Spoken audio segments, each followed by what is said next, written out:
Olá, seja muito bem-vindo ao nosso culto de hoje. Nós estamos ainda no período da Quaresma e queremos refletir a respeito do texto de Números, capítulo 21. Eu sou o pastor Arthur, pastor da congregação Bom Jesus de Sorriso, Mato Grosso. Seja muito bem-vindo ao nosso culto.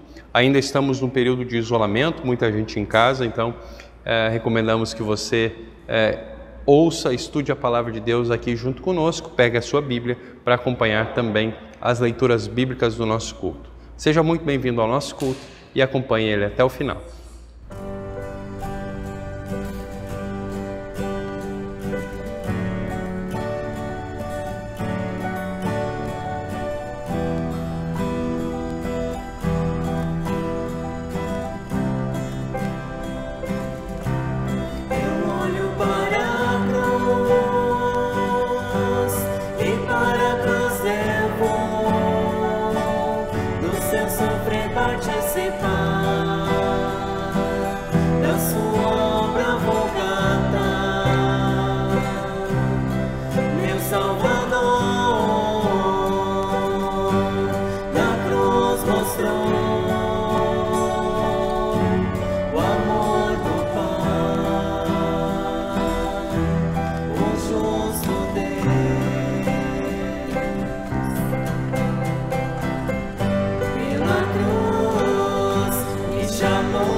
Em nome do Pai, e do Filho, e do Espírito Santo. Amém. Gracioso Deus, nós nos colocamos diante de Ti, pedindo perdão pelos nossos pecados, reconhecendo que nós somos pecadores, que nós somos tantas vezes ingratos contra Ti, que nós olhamos para as bênçãos que o Senhor nos deu e reclamamos dela, somos muitas vezes murmuradores. E com isso nós fazemos justamente o contrário daquilo que o Senhor espera de nós. Por isso, perdoa-nos. Nós confessamos que somos pecadores e o fazemos olhando para a obra de Cristo e na confiança de que o Senhor perdoa a cada um de nós, não porque nós merecemos, mas por causa de Cristo, teu Filho, em nome de quem nós nos confessamos. Amém. A palavra de Deus nos diz que quando Deus enviou o seu Filho para perdoar os nossos pecados, Ele está estendendo o perdão dos pecados a todos aqueles que se arrependem dos seus pecados e nele confiam. Por isso, a todos vocês que arrependidos dos seus pecados oraram, pedindo perdão a Deus, a vocês eu anuncio a graça de Deus e o perdão de Cristo. Estejam perdoados, em nome do Pai e do Filho e do Espírito Santo. Amém. O salmo de hoje é o salmo de número 107, do versículo 1 até o versículo 9, texto que diz: Deem graças a Deus o Senhor, porque Ele é bom, porque o seu amor dura para sempre. Que aqueles que Ele libertou repitam isso em louvor ao Senhor. Ele os livrou das mãos dos seus inimigos e fez com que eles voltassem dos países estrangeiros, do norte e do sul, do leste e do oeste. Alguns andaram perdidos pelo deserto e não acharam nenhuma cidade onde morar. Estavam com fome e com sede e haviam perdido toda a esperança. Então, na sua angústia, gritaram por socorro, e o Senhor Deus os livrou das suas aflições. Ele os levou pelo caminho certo para uma cidade em que pudessem morar. Que eles agradeçam ao Senhor o seu amor e as coisas maravilhosas que fez por eles. Pois Ele dá água aos que têm sede e coisas boas aos que estão com fome.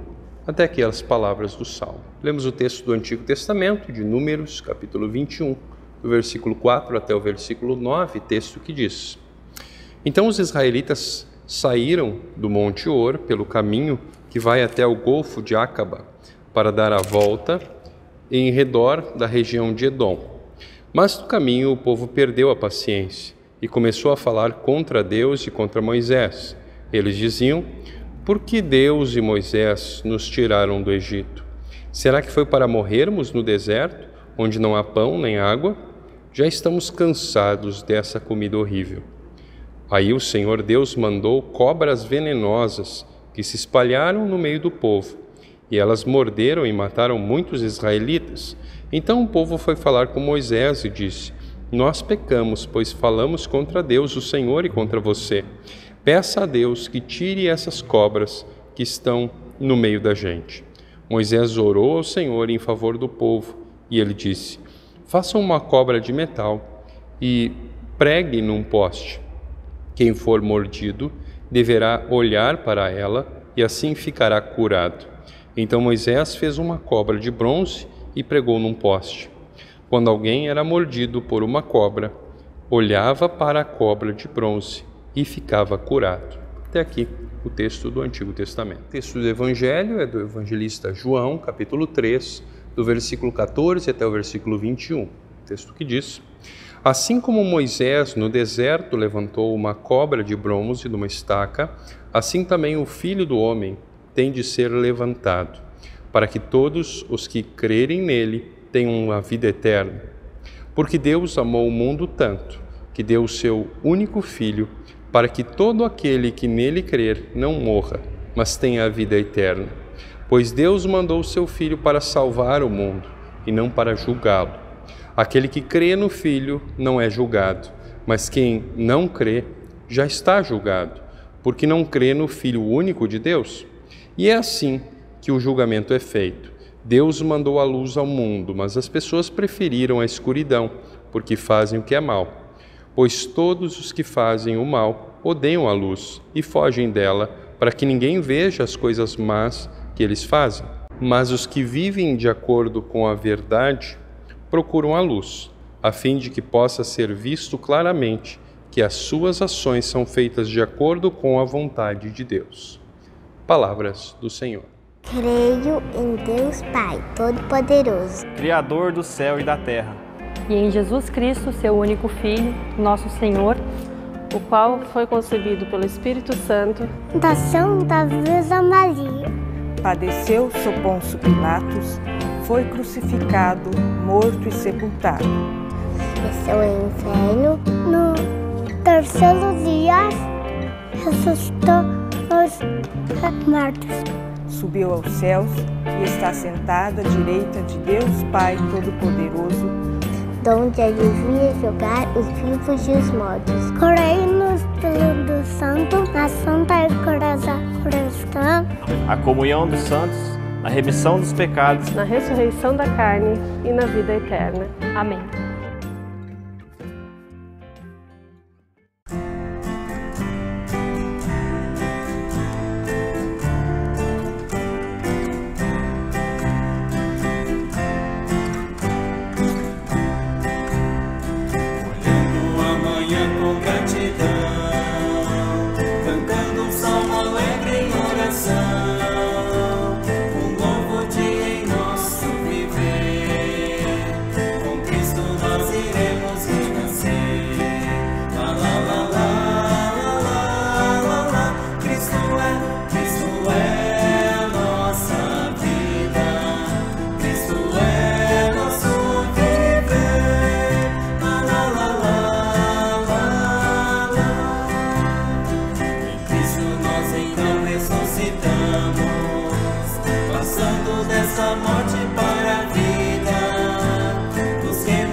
No texto de hoje, o povo de Deus estava no deserto, eles recém tinham sido libertados por Deus da escravidão do Egito e eles receberam os mandamentos e estavam se preparando para entrar na Terra Prometida.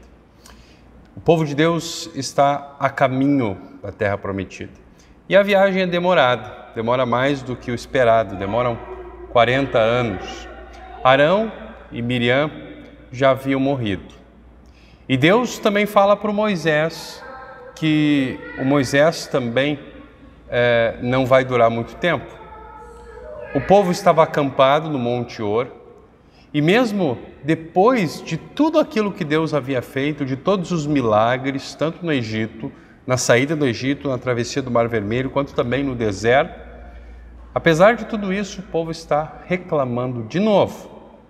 O povo de Deus parece incapaz de aprender a lição. Que bom que é só com eles e que não é com a gente, porque a gente não cai uma segunda vez. O nosso progresso é um progresso linear, a gente só melhora, nunca dá um passo para trás.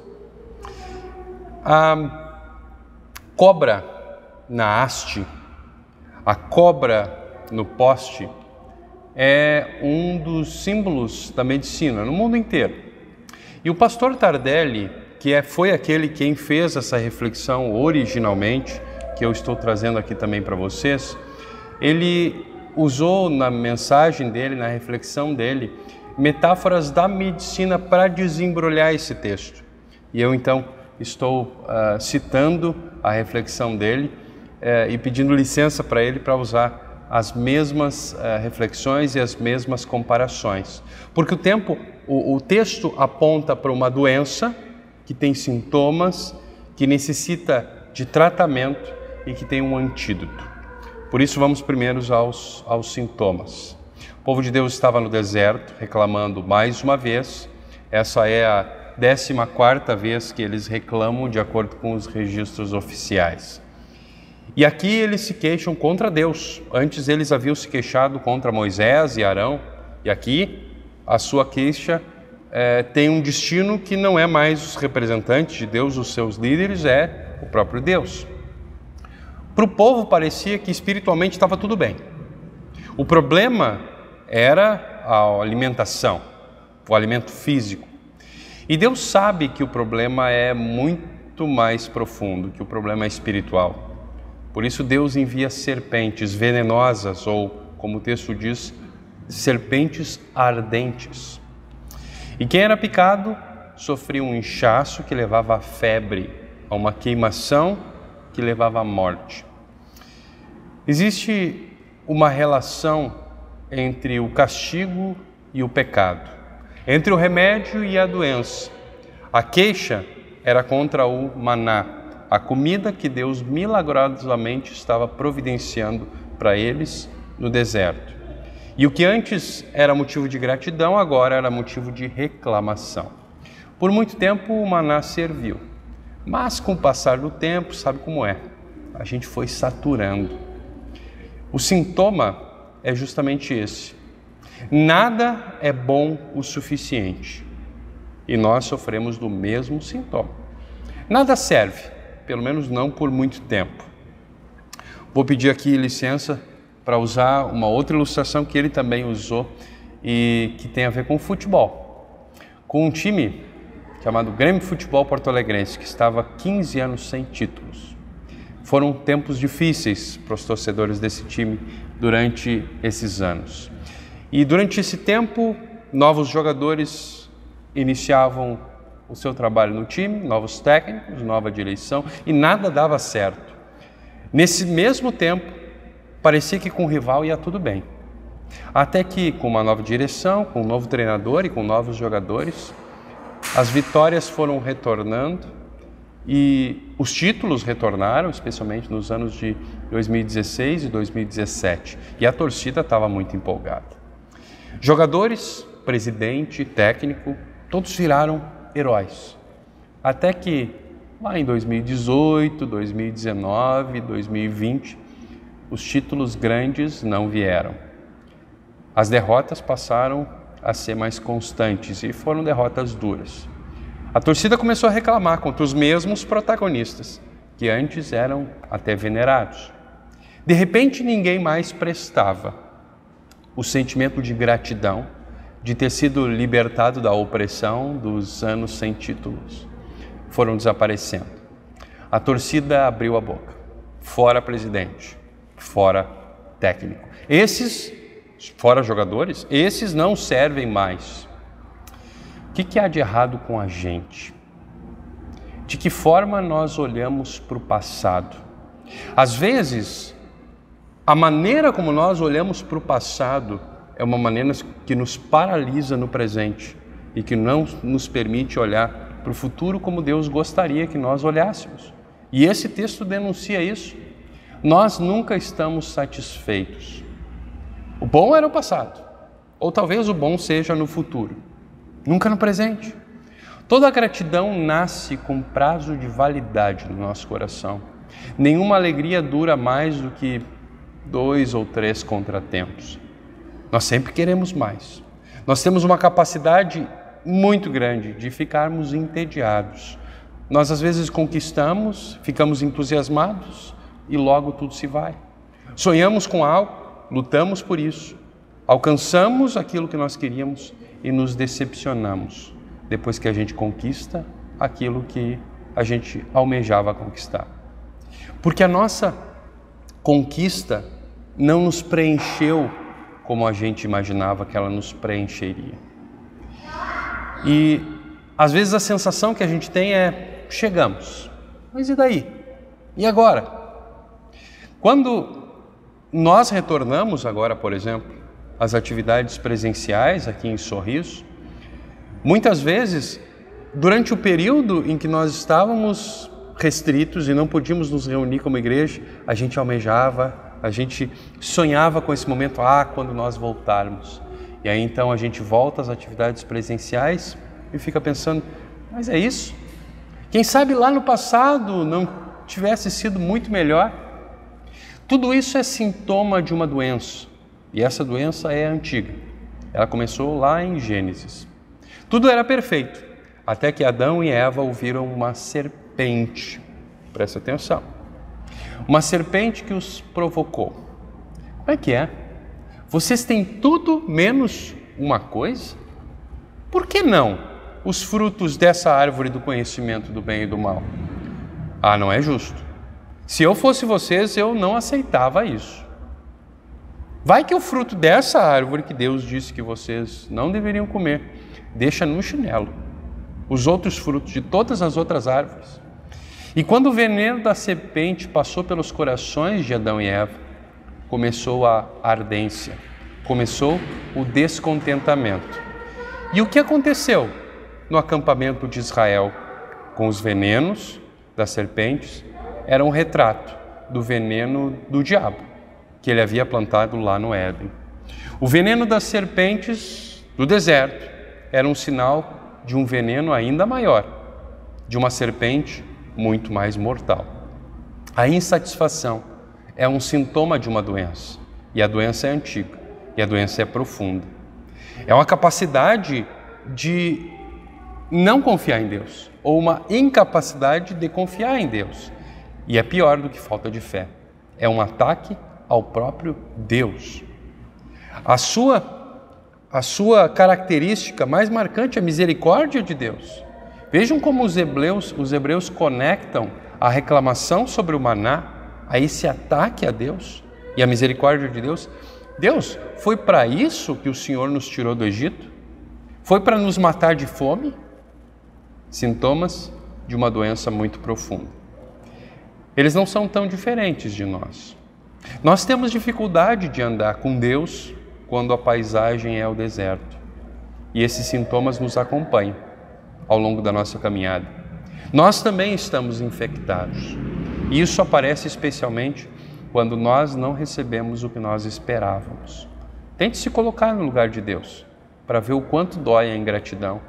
Você não fez o bem para alguém e talvez porque deixou de fazer alguma coisa, essa pessoa se voltou contra você. Só que Deus faz tudo perfeito e perfeitamente ao seu povo. Essa doença da qual nós e o povo de Israel sofrem é uma doença perigosa.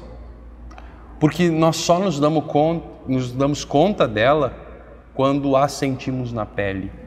O povo de Israel não percebia aquilo que os estava devorando, até que as pessoas começaram a morrer por causa das serpentes. Israel não percebia o veneno na alma até que perceberam o veneno dos corpos. Foram obrigados a isso. Mas e o tratamento? O que Deus faz quando as serpentes começam a matar o seu povo? O remédio é amargo. Deus permite que serpentes apareçam. Se para evitar que o seu povo se perca eternamente, ele tiver que permitir momentos de sofrimento, ele vai fazer isso. E ele fez. Foi necessário para que o povo se desse conta do grande mal deles, do pecado deles. E eles então murmuravam contra Deus e imediatamente vocês perceberam que, por causa das serpentes, a sua murmuração se tornou uma confissão de pecados. Moisés, pecamos contra você e contra Deus. Os hebreus disseram isso para Moisés. Moisés, nós pecamos. Eles não disseram, Moisés, a gente pecou, mas só um pouquinho, enviar serpentes porque a gente pecou é um exagero. Não. Eles confessaram o seu pecado. Eles assumiram a sua culpa. Eles entenderam que é para o bem deles que Deus enviou aquelas serpentes. Deus usa pessoas como Moisés, líderes espirituais, que caminham ao lado do seu povo. Feliz aqueles que os têm. Feliz aqueles que os valorizam. Nós precisamos daquilo que Deus faz por meio dos seus proclamadores. Nós precisamos do apoio que Deus nos dá através deles. Nós precisamos da sua intercessão. Nós precisamos do choque de realidade que Deus dá em nós, por meio deles. É verdade que a gente não gosta quando coloca um dedo na nossa ferida, mas Deus usa isso para nos chamar ao arrependimento. Deus manda, então, criar uma imagem daquilo que os estava matando, uma serpente de bronze. Pensem, isso não é uma ideia estranha. Procurar ajuda naquilo que nos mata, Deus deveria usar outra coisa. E aqui nós temos traços daquilo que a gente chama de teologia da cruz, da manifestação de Deus, de um Deus que trabalha de um modo estranho, contrário àquilo que nós esperamos, avesso àquilo que nós gostaríamos. O povo desesperado por causa das serpentes, e Deus lhes aponta uma serpente como cura. Sofrimento por isso, doença, vírus, o desemprego, seriam sinais da ira de Deus ou seriam bênçãos disfarçadas de sofrimento? Gestos de amor imperceptíveis, mas concretos. Nós ousamos crer que esses gestos também são gestos do amor de Deus. E o texto de Números capítulo 21 está apontando para o futuro. A resposta do texto de Gênesis capítulo 21, a gente vai encontrar em uma conversa que acontece à noite, muitos anos depois, entre Jesus e Nicodemos, conversa que está no Evangelho de hoje. Nicodemos, alguém que tinha uma grande reputação, alguém que sabia tudo da lei, sabia tudo do Antigo Testamento, mas que não dormia em paz. E Jesus aponta para Nicodemos, para o remédio. Quando Nicodemos procura Jesus, ele ouve de Jesus: Nicodemos, você precisa nascer de novo e precisa nascer do alto. Nicodemos então responde: mas como? Eu já sou velho. E Jesus responde para Nicodemos: o que é impossível para você, Deus faz. E aí então Jesus fala aquele que é o versículo mais conhecido da Bíblia: porque Deus amou o mundo de tal maneira que deu o seu Filho unigênito para que todo aquele que nele crê não pereça, mas tenha vida eterna. E no mesmo parágrafo, Jesus cita o episódio da serpente. Nicodemos, você conhece o Antigo Testamento? Lembra daquela serpente de bronze que Deus manda colocar num poste? O que aquilo foi? Eu sou. Como Moisés levantou a serpente no deserto, assim importa que o Filho do Homem seja levantado. O sinal da serpente, Nicodemos, aponta para mim. Eu vou cumprir. Números capítulo 21, por você, Nicodemos. Em que sentido Jesus é como a serpente? O apóstolo Paulo vai nos dizer que aquele que não conheceu o pecado, Deus o fez pecado por nós, para que nós pudéssemos nos tornar justiça de Deus. A serpente era um sinal do mal, símbolo da desgraça. Jesus não pecou, mas quando ele foi à cruz, ele assumiu o nosso pecado. Jesus se torna a serpente, o oposto do que ele era, para que a gente se torne o oposto daquilo que a gente é. Ele nos apresenta diante de Deus como justos, como santos. Adão e Eva são enganados pela serpente. Israel foi picado por aquela serpente no deserto e nós também seríamos. Jesus está assumindo as consequências para nós, tendo o seu calcanhar mordido, para que o remédio para a doença da insatisfação, da incredulidade, seja nosso. E esse remédio se chama perdão dos pecados. Jesus, do alto da cruz, olha para você e diz: você está curado, você está perdoado. Deus, lá no deserto, no Antigo Testamento, não enviou um caçador de serpentes para resolver o problema do seu povo, não mandou Moisés fazer um antídoto para que a solução precisasse e ficasse claro que precisava vir do alto. Jesus do alto está nos dizendo: olhem para mim, creiam em mim. Ele não nos diz: escalem o poste, dê um jeito de chegar no alto. Apenas olhe. O remédio era acessado com um olhar, era tiro e queda. Não era assim algo que você poderia fazer, mas que de repente daria 50% de defesa para você, aumentaria a sua chance de vida. Não, era tiro e queda. Olhava para a serpente, estava curado. Assim também, quando a gente olha para Cristo, a gente está perdoado e salvo, com fé na sua obra. Esse remédio, esse antídoto está disponível até para os mais fracos, especialmente para os mais fracos. Por isso, para de confiar nos teus feitos, confia na obra de Cristo. No cristianismo é assim, quando o Espírito Santo leva os nossos olhos das coisas que a gente acha que vão contar para a nossa salvação, para Cristo, então a gente vive instantaneamente. Funciona sempre, não só de vez em quando. Funciona para o filho mais novo e mais rebelde, funciona para a filha mais velha e mais orgulhosa, funciona para quem vai na igreja, para quem não vai, funciona para quem está em pedaços e para quem se acha. O antídoto do perdão conquistado na cruz é certo e é imediato. A nossa caminhada no deserto vai continuar, mas a cura que a gente já recebeu foi instantânea. Estamos salvos. Olhou para Cristo e pronto. Eu te batizo em nome do Pai, do Filho e do Espírito Santo e pronto. Eu te perdoo em nome e por amor da obra de Jesus e pronto. Agora, o que a gente faz com isso, pastor? O mundo está atrás de um antídoto. Nós não queremos e não teremos vida fácil até chegarmos à Terra Prometida. Por isso, seguimos a nossa caminhada com os olhos em Cristo e sem tirar nunca os olhos dele.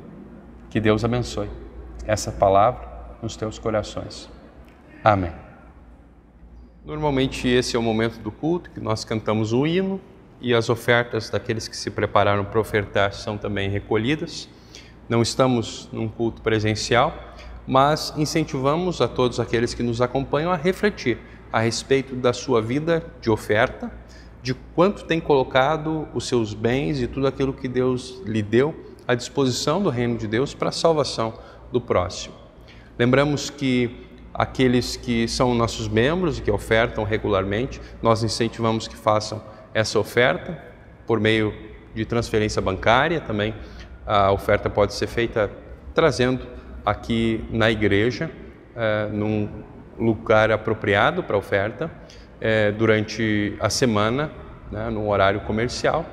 Mas incentivamos que aqueles que são fiéis na sua oferta continuem sendo fiéis. Especialmente também lembramos que aqueles que passam, porventura, por dificuldade financeira, aqui de Sorriso, que nos procurem, para que nós também possamos nos mobilizar e lhe auxiliar, caso isso seja necessário. Conte conosco. Deus abençoe a cada um de vocês.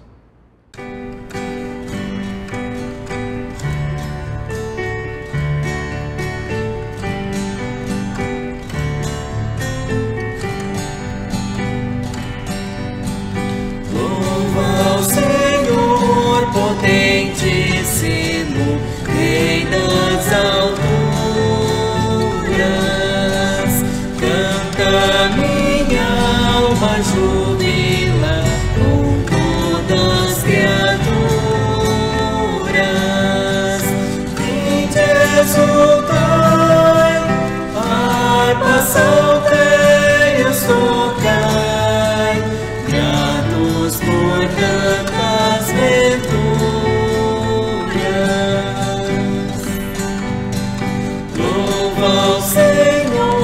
Quem com grande potência governa, sobre as asas de águia te leva, morada paterna, e te mantém como melhor te convém. Sua bondade é tão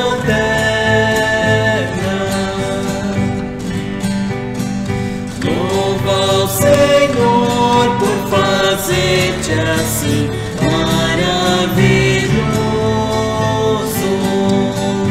dando-te vida e saúde, é teu Pai muito bondoso. Pois na aflição Ele te dá proteção, sob suas asas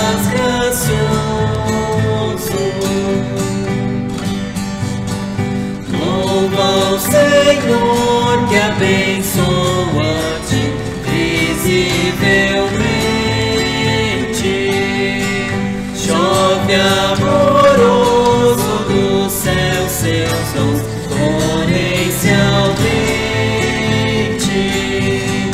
Lembra-te bem, com seu amparo ele vem, pois o Senhor é clemente. Louvo minha alma, Deus, louvo o seu nome glorioso. Ó mundo canta louvores a Deus piedoso. És nossa luz, ó Rei Celeste Jesus. Louva-te o povo ditoso.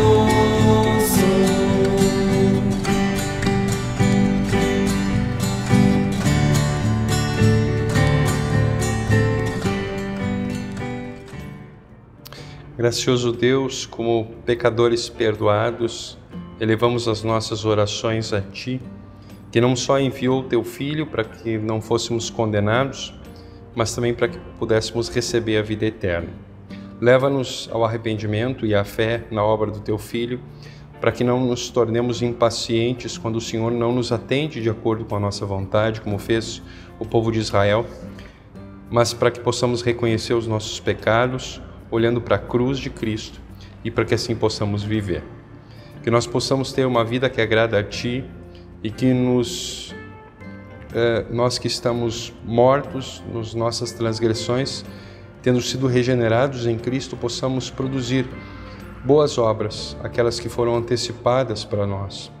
Dar-nos forças para que possamos combater as tentações, para que nós, que em nossa natureza pecaminosa ainda trazemos desejo do pecado, sejamos renovados na vida do nosso batismo e assim que a nossa postura de Teus filhos e não de filhos da ira seja aquela que prevaleça na nossa vida. Colocamos em Tuas mãos aqueles que proclamam que o Senhor não enviou o Seu Filho para condenar o mundo, mas para que o mundo fosse salvo por Ele. A Tua palavra nos diz que o Espírito Santo daria a sua alegria, a paz e o zelo para com todos aqueles que Te servem, pregadores, missionários, obreiros da igreja, e por isso Te pedimos que a palavra possa continuar sendo pregada livremente, para que possa trazer frutos nas nossas vidas e para a vida de todos aqueles que ouvem a mensagem do perdão. Oramos também por todos aqueles que governam em todas as comunidades sociais e países, que o Senhor ainda hoje resgate a todos aqueles que estão sendo oprimidos e oriente na colocação de líderes civis justos, sábios e cuidadosos. Lembramos daqueles que são carentes de alimento, de lar, de emprego ou de outras necessidades físicas, que o Senhor, cujo Filho saciou a fome de famintos, possa prover pelas suas necessidades, e a nós o Senhor conceda corações compassivos para que possamos estender as nossas mãos e possamos ajudar as carências daqueles que nos rodeiam. Concede cura aos enfermos, aqueles que enfrentam cirurgia ou aqueles que estão em recuperação.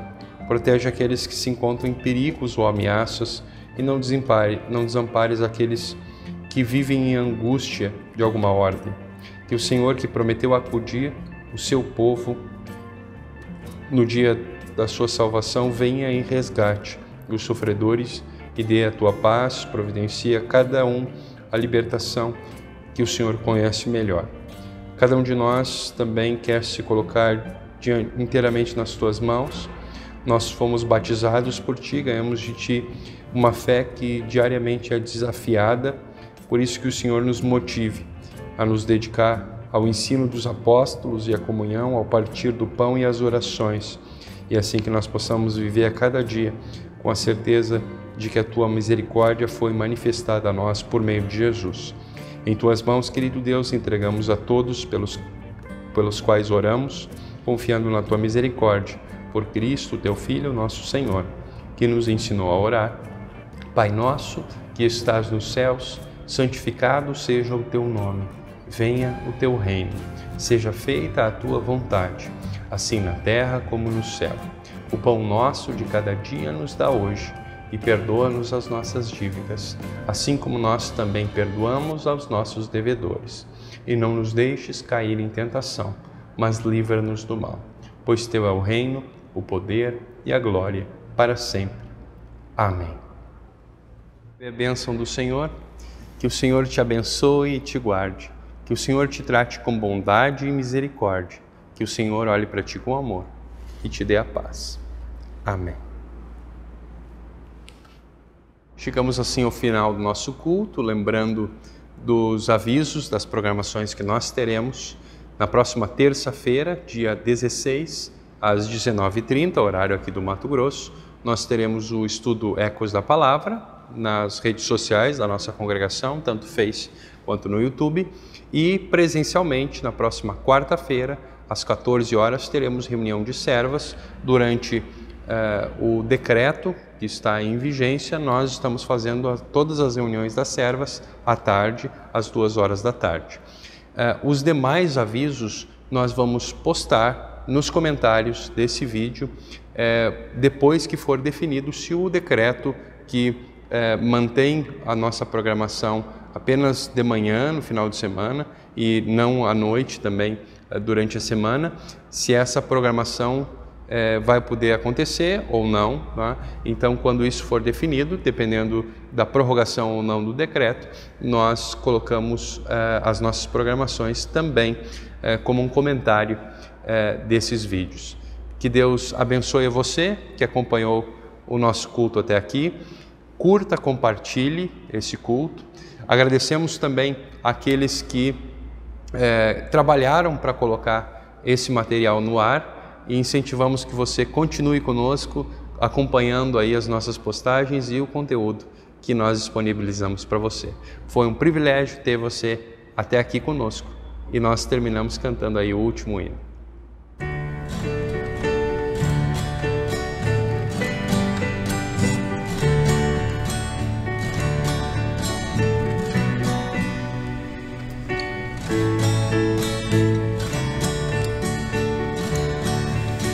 Estamos no mundo, mas dele não somos. Aqui nós vivemos, distantes do lar. A nossa morada de paz se reveste, a pátria celeste é o nosso lugar.